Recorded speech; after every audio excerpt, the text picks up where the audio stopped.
Oh,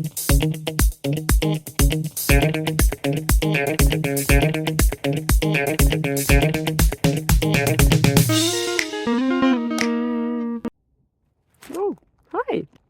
Yeah, today there is a little bit of a perspective change happening, because sometimes the answers are in the details, you know. Will it be the case for the next question? Let's see.